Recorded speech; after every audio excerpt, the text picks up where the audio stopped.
old title, Queen of Heartbreak, no longer fits Tammy Wynette. Gone are the days of turbulent marriages and emotional insecurities. Today she enjoys good times with friends and a happy life with her husband of 11 years, George Richey. An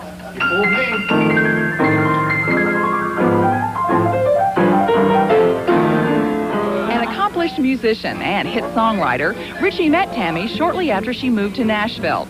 They developed a strong friendship, but over a decade would pass before that friendship turned to love. They call their home First Lady Acres. It's a sprawling estate on Nashville's prestigious Franklin Road. With 18,000 square feet and over 30 rooms, the style is both comfortable and elegant.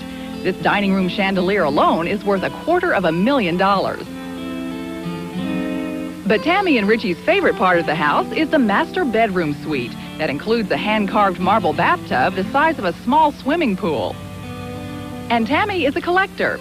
She has tables and shelves full of crystal, but her real passion is collecting exotic vases from around the world.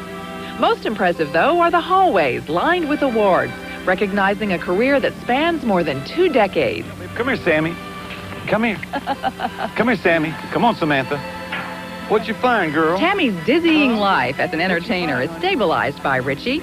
Not only is he her husband, he's also her manager. Before their marriage in 1978, Richey was a good friend who suffered with her through her personal crises and ill-fated marriages. But at the time, Tammy didn't realize that Richey's feelings for her were beginning to change. Before you were married, were you secretly in love with Tammy? Well, I was for a couple of years, yeah. Were you frustrated because there was nothing you could do about it? I was frustrated because I thought there was nothing I could do about it. We'd been friends for so long that I'm sure I was reluctant to even dare show my real attitude or feelings for fear we'd no longer have a friendship. You're afraid it would ruin the whole thing. And so I just let it coast.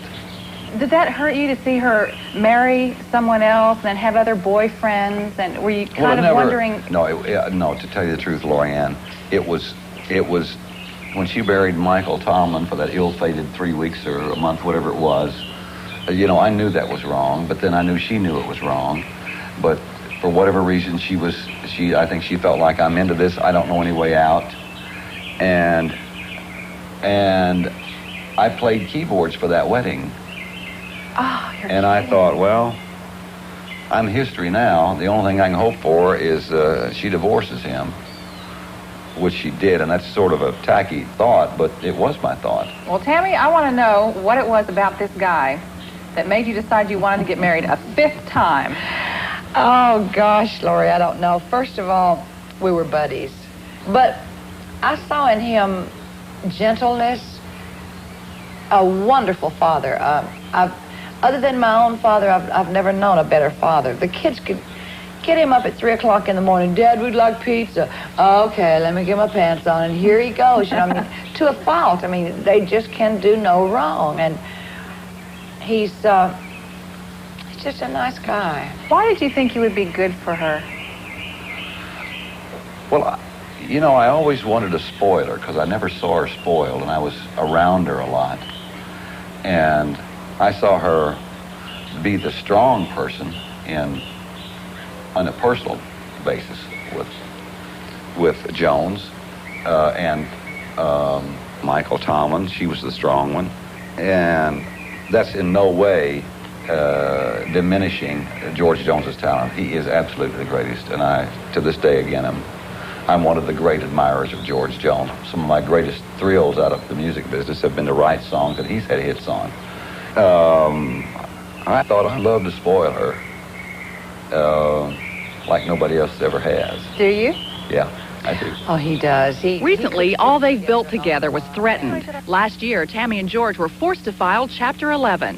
Due to a series of business misfortunes, they were left holding the bag on a $1.2 million debt that Richey says they weren't responsible for.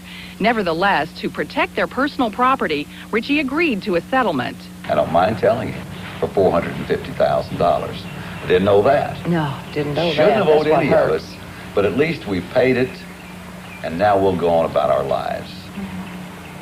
Was there ever any real chance that these federal agents could really have come in and taken Absolutely everything? not. No. Everybody in the world thought that we didn't have a dime, that the federal marshals were coming to get everything in our house and our property, seize our property. We couldn't come back here, everything. None of that happened. I mean, none of it. Tammy has learned over the years that being a superstar sometimes means dealing with superstar problems. But there's one thing in her house that never lets her forget who she is and where she came from. I noticed in your living room, there's a little bin filled with cotton. A little copper bin filled with cotton. That came from my farm where I was born and raised. It's the last cotton that I picked. Hopefully, I always add hopefully to that. I went back down to the farm when the fields were just white and picked the cotton and put it there as a constant reminder of what I used to have to do for a living. And believe me, that will humble you real fast to look at that and remember, how you used to have to make a living. I thank all of you for making this the song that it's been for me. And I love you. I'm feeling wonderful. And it's good to be here. Thank you. Okay, here we go.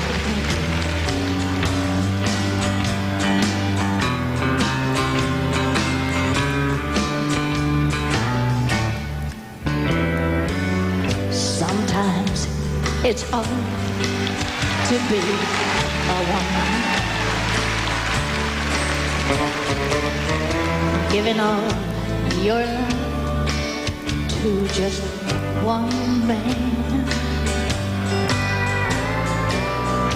You've had bad times, and he'll have good times, doing things that you don't understand.